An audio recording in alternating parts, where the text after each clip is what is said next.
എല്ലാവർക്കും നമസ്കാരം. എല്ലാവരോട്ടും പറഞ്ഞ പോലെ തന്നെയാണ്, ഇതൊരു ഫാമിലി ഫംഗ്ഷൻ പോലെ ആണ് തോന്നുന്നത്. ഔപചാരികമായിട്ടൊന്നും തന്നെ പറയാൻ തോന്നുന്നില്ല. ഇപ്പോൾ ഞങ്ങൾക്ക് എല്ലാവർക്കും എന്തെങ്കിലും തരത്തിൽ കൗൺസാർ പകർന്നു തന്നിട്ടുണ്ടെങ്കിൽ അത് മനുഷ്യ സ്നേഹമാണ്.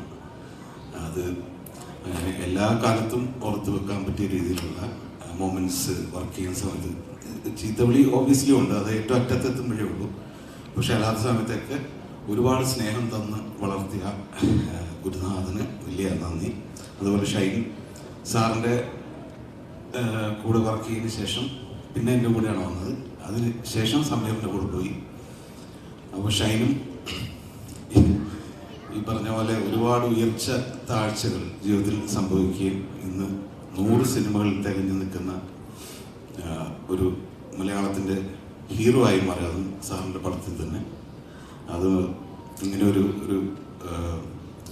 ചടങ്ങിൽ പങ്കെടുക്കാൻ സാഹചര്യം സംസാരിക്കാൻ പറ്റുന്നില്ല, കുറച്ച് മോശമാണ്. അപ്പോൾ സന്തോഷം സാർ. ഈ സിനിമ സാർ എഴുതണം. എപ്പോഴും സാറിൻ്റെ സിനിമകൾ എഴുതണമെന്ന് ആഗ്രഹിക്കുന്നത് ഞാൻ എപ്പോഴും പറയാറുണ്ടായിരുന്നു, സാർ എഴുത്. അപ്പോൾ സാർ എഴുതിയ സിനിമയാണ്. ഉറപ്പായിട്ട് ഈ സിനിമ വലിയ വിജയം നേടട്ടെ. ഷൈനും ഈ സിനിമയിൽ പ്രവർത്തിച്ച എല്ലാവർക്കും നന്മകളും വിജയങ്ങളും ഉണ്ടാവട്ടെ. All the best. Thank you. ഒരു കാര്യം പറയണം. ഒന്നുമല്ല, എല്ലാവരും ഇവിടെ പറഞ്ഞ് ഞാൻ ഭയങ്കരമായിട്ട് ചെയ്തു വയ്ക്കും വഴക്കുറയുന്നത്. എല്ലാവരും പേടിച്ചിരിക്കുകയാണ്. എൻ്റെ സിനിമയിൽ അഭിനയിക്കാത്ത നായികമാരൊക്കെ പേടിച്ചിരിക്കുകയാണ്.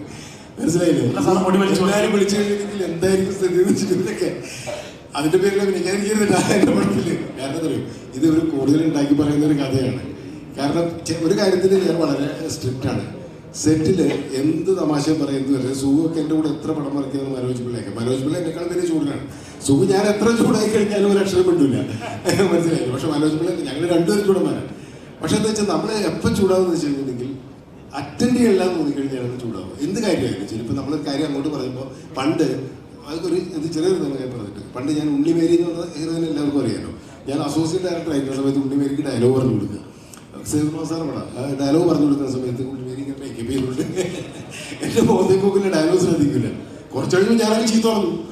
അത് ഞാനത് അസിസ്റ്റന്റ് ഡയറക്ടർമാരൊന്നും വലിയ നായികമാരെ ചീത്ത പറഞ്ഞില്ല. ഞാനും എനിക്ക് അറിയാലോ. എവിടെ നോക്കില്ല ഞാനെ കുറച്ച് ചീത്ത സാർ അന്ത വിട്ടില്ല. കാരണം സാർ വളരെ സൗമ്യനായിട്ടാണ്. Head മാസ്റ്ററാണ് sir. സെറ്റിൽ ഒരാളെ സംസാരിക്കുക പോലും ഇല്ല. അങ്ങനത്തെ ഒരു സെറ്റാണ്. ഞാൻ ചൂടായി. അപ്പൊ അന്ന് തുടങ്ങിയാണ് ഈ ശീലം. അപ്പൊ അറ്റൻഡ് ചെയ്യണില്ല, ശ്രദ്ധിക്കില്ല എന്നുള്ളതുകൊണ്ട് മാത്രമേ ഞാൻ ചൂടാവുള്ളൂ. എല്ലാ സമയത്ത് ഞാൻ ചൂടാവില്ല, മുടി പറിക്കില്ല എന്ന് പറയാൻ വേണ്ടിയിട്ടാണ് ഞാൻ ഇത്രയും പറഞ്ഞത്. അങ്ങനെ തന്നെയല്ലേ? ഓക്കെ.